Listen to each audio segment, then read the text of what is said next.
Esse vídeo é um oferecimento Spot Brasil. Resgate em qualquer lugar do planeta. Pensou em equipamentos táticos e outdoor? Pensou em Victus.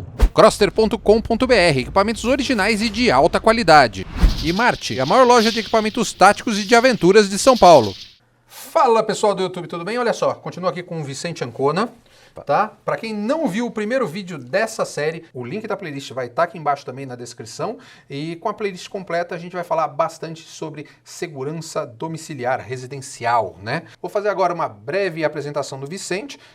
Se você não assistiu o primeiro vídeo, vai saber agora que ele é um cara com 30 anos de profissão, de experiência na Polícia Civil, em operações especiais, já esteve envolvido em várias operações e esteve dos dois lados, tanto para defender uma residência quanto para invadir uma residência em busca de um criminoso e várias outras coisas. É meu amigo há 25 anos, foi meu aluno e está aqui forçado porque eu sei coisas dele que eu posso revelar. Não é um cara que não é um cara que gosta de dar entrevista, mas eu forcei a compartilhar essa informação que eu acho que é muito, mas muito valiosa mesmo para todo mundo aí do outro lado do tube, tá bom? É importante vocês saberem que não vai ter toda a informação do mundo aqui, que algumas dessas informações não vão servir para suas condições específicas, tá? Mas que você aqui pode tirar informações realmente valiosas para a sua segurança aí, tá bom? Vamos lá?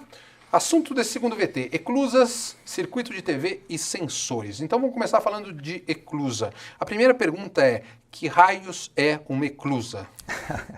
Beleza, bom, vamos lá, Celso, vamos continuar. A eclusa, ela é um ponto intermediário seguro para você constatar que a sua intenção inicial continuou sendo dentro daquilo que você avaliou. Eu estou vendo uma vontade sua de ir para a lousa, é isso? As duas vezes que você me explicou, você vai para a lousa. Pode ir lá, se você quiser desenhar. Para a gente poder fazer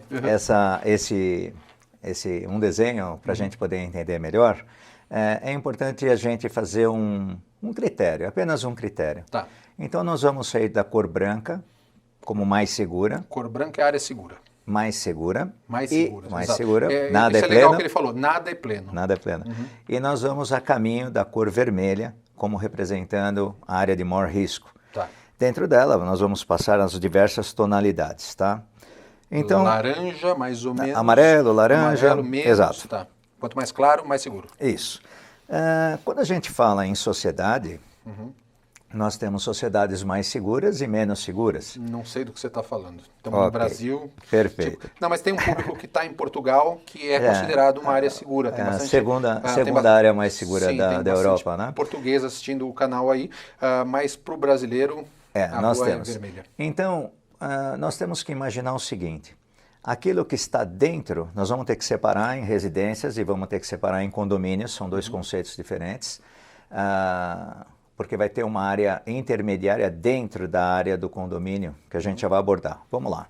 A área externa, então, vamos considerar como uma área de risco. Hoje, a nível Brasil... Vai lá, desenha isso. Então, vamos lá. Vamos entender que nós temos um território, e esse território aqui é o nosso território da nossa residência ou do nosso prédio. Tá? Vamos chamar a parte externa de área vermelha. Tá? Hoje que nós estamos vivendo a nível Brasil, a gente tem um índice de criminalidade que realmente assusta, então nós vamos chamá-la de área de vermelha. Nós temos a área interna da nosso perímetro, né? Considerado área branca. Aqui nós falamos que nós temos os portões de automóvel e nós temos os portões de acesso de pedestre. É legal vocês saberem que a gente já falou disso no vídeo anterior, por isso ele não vai ser tão específico, mas esse assunto foi explorado lá. Pode continuar. Ok. Muito bem. Quando eu venho com o meu veículo e eu aciono a abertura do meu portão, esta área vermelha invade o território da minha área branca. E eu preciso gerar um ponto que ela bloqueie essa continuidade. Por quê? Porque dentro dessa área branca eu posso estar ali com a minha família, com meus filhos e tudo mais. E caso eu esteja acessando minha casa ou esteja saindo e tenha um momento oportuno de me evadir com uma situação de risco, eu não posso ser abalado pela sensação da minha família estar exposta em uma área que não esteja segura. Então essa areazinha de baixo é a tal de eclusa. Isso. Essa área aqui é o que nós vamos chamar de eclusa. Então é a área entre o contato com a via pública e o contato com a parte interna da minha residência, do meu negócio. Pergunta, se eu tiver 2 entradas na minha casa, eu tenho que ter 2 eclusas. Olha só, cada projeto necessita um isolamento de eclusa. Às vezes, quando o portão do automóvel Sim. e o acesso pessoal é o mesmo, distante, se ela é o mesmo, sim. Mas se a eu tiver uma estrutura entrada fica eclusa. por trás... mas muitas vezes você cria uma eclusa de menor tamanho apenas para atender um acesso de um portão de pessoas. Entendi. Tá? Mas se eu tiver uma entrada atrás, eu preciso ter outra eclusa. O certo é, né? Sim, ela vai ter a eclusa, por quê? Vamos dizer que a minha casa faça esse contorno. Entendi. Então, a minha eclusa vai acabar funcionando neste limite aqui, tá? Então, isso aqui não deixa de ser uma eclusa, o fundo da minha casa e o corredor na lateral, ok? Então, essa eclusa, nós temos que ter essa preocupação quando abre o portão, que ela seja o suficiente para reter qualquer tipo de ameaça que venha em direção de acessar a minha residência. Quando nós falamos em prédio, em condomínios verticais, nós temos aqui uma condição complexa, porque eu tenho um estacionamento e esse estacionamento, o prédio também deve ter uma eclusa, tá? E essa eclusa, muitas vezes, ela é operada com a visualização do porteiro para analisar o que está acontecendo, e muitas vezes nós também temos a colocação de um homem na parte de fora do prédio. Particularmente sou contra. Por que você não indica um segurança externo aí? A utilização de um segurança externo ela é sempre complicada. Por quê? A gente estava falando, tudo que for responsável pela segurança tem que estar muito bem protegido. Principalmente que geralmente eles não têm uma condição de proatividade para intervir na ação, exceto pedir ajuda, ok? Essa pessoa do lado de fora, a função dela muitas vezes é inspecionar a entrada do veículo. E essa entrada do veículo, a inspeção, ela é muito sutil e ela é muito limitada, porque eu posso estar numa conduta normal com você numa situação de problema, e você não ter como pedir ajuda, porque está intimidado de alguma forma. Essa pessoa também do lado de fora, ela está à mercê da possibilidade de uma abordagem de domínio dela. E sob ameaça, eu posso ter um problema. Essas pessoas convivem de dentro da guarita, que tem autonomia sobre a abertura do meu estrutura de prédio, de condomínio, com a pessoa do lado de fora, ela pode se sentir sob a coação de abrir sobre risco de colocar em risco a vida de um amigo dele. Muitas vezes eles estão 8 horas juntos e convivem, né, de uma forma a criar uma intimidade ali de relação profissional. Então, esta pessoa do lado de fora, na verdade, acaba trazendo uma falsa impressão de segurança, ela acaba gerando uma exposição do meu sistema de segurança como um todo. Entendi. O que você indica, então? Com relação ao filtro, que teoricamente se estaria perdendo aqui na frente, eu indicaria, após a entrada, se eu passei por esse controle visual ilimitado, porque de dentro da guarita, carro com isso filme... Vocês estão falando aí de prédios, condomínios? Isso, mesmo com sistemas... pode me informar botão de pânico, mas ele é tão problemático porque as pessoas apertam o botão e acabam gerando falso alarme. Então, esse não é o ponto principal. Eu acredito que o ponto para condomínios seria o adentramento, e aqui sim, eu tenho uma garagem, talvez direcionada para uma situação de emergência, com um sensor de presença que me indique dentro da cabine que aquele local foi ocupado, porque a pessoa pode estar no banheiro, a pessoa pode estar distraída. Uma garagem do pânico. O cara parou naquela vaga, todo mundo já sabe que o cara está numa situação de perigo. Já sabe porque... Menos o atacante. Sim, já sabe porque ali dentro não era para parar, e também porque o sistema do sensor de presença informou que não era para parar, que você está ali com um problema, tá?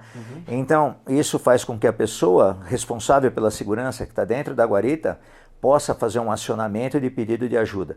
Mas vamos dizer que esse sistema ou não tem a garagem, ou que mesmo por falta de manutenção ou realmente despreparo, não tem a performance de solicitar ajuda, tá? Então, aqui... nós temos ainda um outro passo, que seria a biometria dentro do controle de acesso dos elevadores. A impressão digital. Exato, a biometria, que seria impressão digital, cadastramento de emergência. Tipo, você disse, se eu colocar o dedo da mão esquerda é que eu estou em perigo, Sim, sei lá, alguma sim. coisa assim. Você tem a seleção de dedos, o dedo usual e o dedo do pânico, vamos dizer, mas são formas sutis de você conversar e pedir ajuda à distância, né? Então, é por isso que eu não sugiro a colocação desse homem. Uma outra coisa que ocorre, toda solução que você dá num condomínio através de recursos humanos, você acaba tendo um gasto muito grande. Sim. Então, este gasto, no caso, se você retirá-lo, pode servir num fluxo de caixa para investimento no seu processo de segurança e ir lapidando ele a curto, médio e longo prazo para aumento de eficiência. Muito bem, então no caso das eclusas, algumas coisas compõem. É importante que eu tenha uma visão de 100% dessa eclusa sem ter contato ou risco de proximidade com aquele local. Eu posso ter uma eclusa de material vazado que gere restrição física e eu consigo observar a distância. Quando câmera. Isso não é permitido, eu coloco uma câmera para fazer o meu olho estendido junto a esse território. Deixa eu falar uma coisa, a gente vai entrar agora em câmeras e sensores, mas vamos dar um pulo lá na sua eclusa. Aqui a empresa do Vicente, ela tem uma diagramação parecida com uma residência para a gente, até como showroom, para você dar umas dicas de eclusa? Sim, claro, podemos. E depois a gente volta e fala, a gente vai mostrar as câmeras lá, mas a gente volta e fala das câmeras aqui. Ok, perfeito. Bom, estamos aqui na tua eclusa. Eu já entendi o que é, mas eu queria que você mostrasse algumas particularidades da sua, porque ela, apesar de estar na sua empresa, ela simula de uma residência, né? Sim, sim. Então vamos lá. Algumas particularidades, né? A primeira coisa, a questão do isolamento para a rua com os portões. Ela é fechada né? aqui, ó, mostra aqui. Nós estamos numa parte que é fechada dos dois lados aqui, onde vai entrar o carro. Né? Nós vamos ter os portões de entrada dos veículos e o portão de entrada pessoal, né? Esse conjunto, quando aberto, ele vai ter a segunda área de restrição, a entrada da residência propriamente. Legal. Então, no caso aqui, a porta e o outro portão, fazendo a vedação da parte anterior. Como você já explicou. Eu vi também que os muros são altos, tem a cerca elétrica. Sim. Como parte do nosso perímetro, né, dando continuidade, a gente faz a restrição tanto para o acesso, para alguém adentrar de forma furtiva aqui, como também se tiver aqui dentro a dificuldade de poder sair, de acordo com o interesse. Então algumas coisas são importantes, do tipo o vinco nos muros, para a gente evitar... Para o cara não pisar. Exato, aqui para não gerar como um degrau, né? Então muitas vezes você tem um muro alto, mas esse muro é tão alto quanto os degraus que você pode ter dentro ou fora. O cara pode pisar aqui e pular. Sim, exatamente. Mas para isso, tá aqui. Exatamente. Uma outra coisa também importante é a questão de iluminação.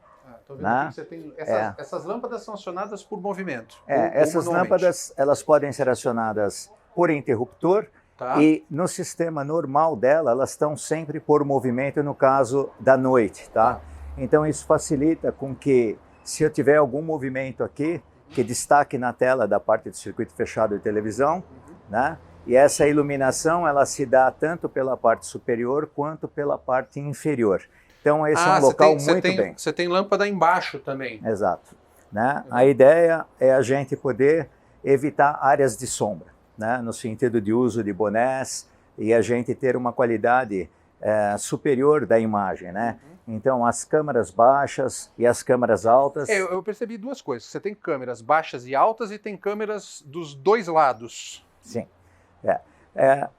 A primeira parte de monitoramento dessas câmeras é a parte externa de rua. Tá? Então, nós temos os nossos olhos estendidos. Quando aberto e o fechamento ocorrendo, nós temos que ter uma visão se a nossa parte, se só entrou o veículo e a pessoa ou se algum outro tipo de risco adentrou o local. Então, para isso, nós temos as câmeras altas que pegam a cinemática, a movimentação do território. Tá? As câmeras baixas, elas estão mais para um lado do processo investigativo, como nós falamos. Se o cara tiver entrar de boné, você consegue ver o rosto do cara. Exato. Show de bola.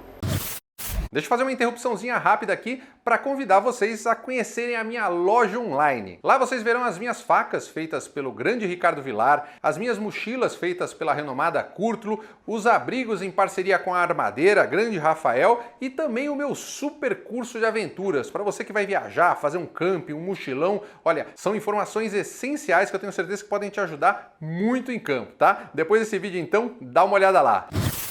Vamos lá, de volta aqui, vamos falar de câmeras CFTV, né? O que é CFTV? Circuito fechado de televisão. Isso mesmo, as famosas câmeras de segurança. Primeira pergunta, qual que é a estratégia para eu posicionar as minhas câmeras? Eu sei que é muito específico, cada caso é um caso, cada casa é uma casa, cada apartamento é um apartamento, mas no geral me dê dicas valiosas que signifiquem que o cara vai continuar assistindo a nossa série aqui. Ok. Bom, vamos lá. Essa realmente é uma pergunta complexa. Eu vou tentar simplificar. Tá. Para que a gente tente simplificar, é muito importante a gente entender qual a estratégia, qual a nossa necessidade. As câmeras são olhos estendidos no cenário. E esses olhos visam observar, né? E essa observação ela pode ser genérica ou específica. Tá. Quando ela é genérica, nós estamos falando em uma estratégia no sentido de monitoramento, num sentido de prevenção. Eu estou olhando o geral, ver o que acontece. Para ver se tem alguém ali. Exato. Quando o fato ocorre, né, eu perdi, por qualquer motivo, a possibilidade de evitá-lo, nós vamos, muitas vezes, recorrer às imagens. E a gente, muitas vezes, observa que essas imagens não atendem ao processo investigativo. Então, sejam leituras de numeração de placas, ou uma identificação adequada do rosto das pessoas. É o que a gente falou ali na Eclusa. Você tem câmeras de baixo também, se o cara tiver de boné ou de cabeça baixa. Você... Exato. O que a gente precisa entender é que uma parte das nossas câmeras são colocadas fora do nosso território, justamente para monitorar o que a gente chamou de área vermelha.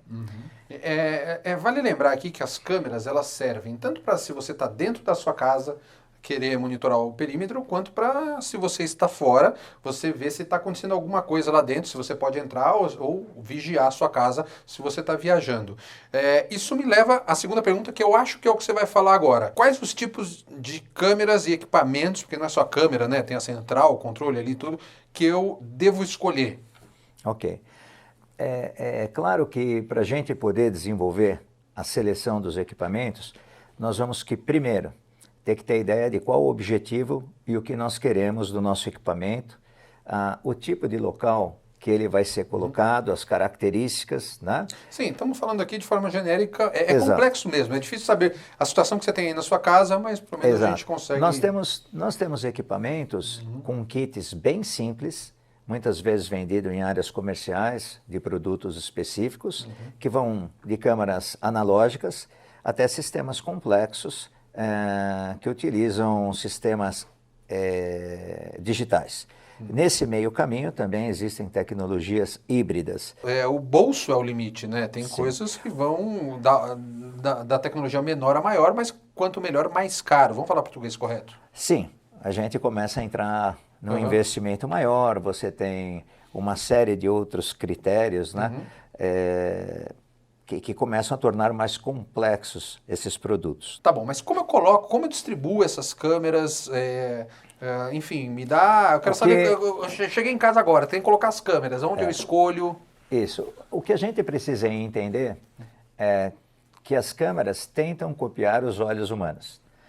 Os olhos das pessoas geralmente apresentam uma angulação de até 100 graus, 105 graus, de abertura de percepção genérica, e nós temos uma área focal que ela é menor do que 30 graus.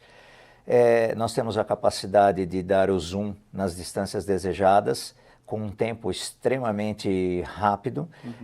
Nós temos uma capacidade de adaptação com luminosidade, enfim. Esses critérios, muitas vezes eu não consigo ter todos eles nas câmeras. E aí é que eu preciso selecionar. Então, as câmeras geralmente atendem uma determinada área, e essa área, dependendo do nível de detalhe que eu preciso ver, eu preciso subdividi-la em mosaicos. Então eu vou fazer um quebra-cabeça onde cada câmera tem a função de observar um determinado território. Então, às vezes, se tem ideia, olha, coloca uma câmera apontada para tal direção e você acredita que vai estar resolvendo um problema, mas se o seu problema estiver fora da área de detalhamento, você vai ter uma baixa performance. Então, às vezes, os projetos acabam se avolumando em número de câmeras, porque você precisa de um nível de eficiência em uma área de cobertura, e quando você divide aquela área, você é obrigado a ter um número maior de câmeras. E só lembrando que toda a proximidade da câmera, ela se torna mais estreito a área de percepção dela. Quanto mais longe, eu vou tendo um aumento de área, né, até o ponto de que ela olha, mas não enxerga. Ela é deficiente na performance. Então, isso eu posso até te falar como produtor de vídeo. Se você colocar uma câmera num corredor, mesmo que ela cubra todo o corredor, se a pessoa encostar embaixo da câmera, ou se você colocar a câmera abaixo, ela estiver logo acima da câmera, não vai estar sendo coberta. Para isso, são chamados de pontos cegos. Algumas coisas apresentam pontos cegos, então, às vezes, protegemos as câmeras com outras câmeras, tentando evitar o ponto cego. Outra coisa é a questão da influência do paisagismo. O paisagismo é um inimigo da segurança, de certa forma, não é? Sim.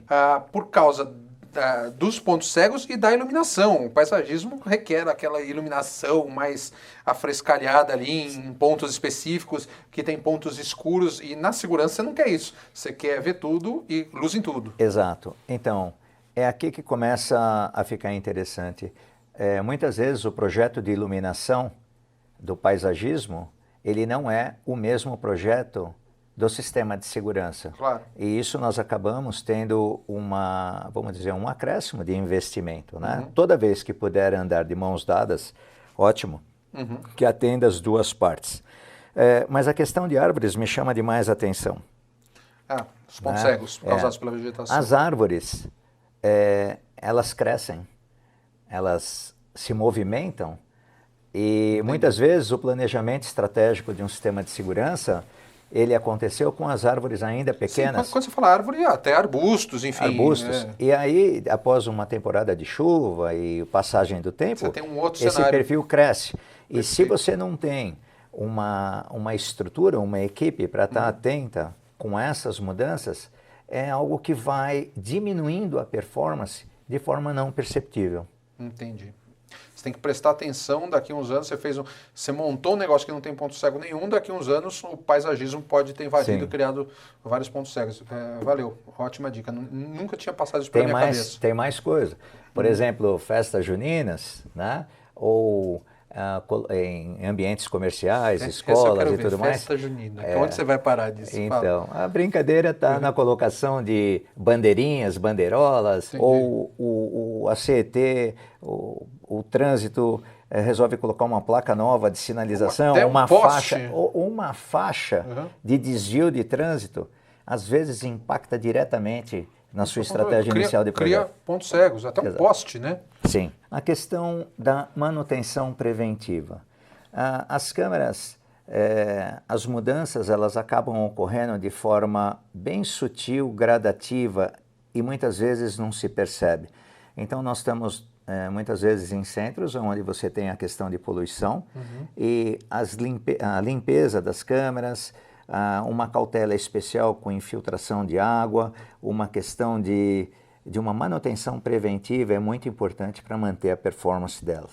Tá? Porque quando uma câmera sua apaga, já me dá um frio na barriga, porque é muito provável que seja uma falha técnica, mas pode ser um apagamento intencional ali, Sim, né? Sem dúvida nenhuma. Então acho que quando você tiver uma falha de câmera, é bom você prestar atenção antes de sair lá para ver. Sim, sem dúvida. Sempre que você puder observar o terreno externo sem estar em contato com ele, é muito bem-vindo. Tá, fala um pouco para mim da monitoração da câmera. Não adianta você ter a câmera se você não vê o que está passando na câmera. Ok. Vamos lá. De novo, a gente vai precisar da questão de recursos humanos interagindo com a tecnologia para a gente extrair performance, aumento de eficiência. Se eu sou o responsável direto de observar as imagens, eu posso observar as imagens, elas podem estar chegando no monitor paralelo à televisão ou pode estar dentro de um canal de televisão. Porém, se eu não estou assistindo Se eu estou assistindo a televisão e não ao canal das câmeras, eu tenho a informação ali, mas ela não está me servindo de forma preventiva, né? Então esse é um ponto a ser visto. Eu sempre gosto de separar. Então o monitor que recebe as imagens, ele é autônomo, né?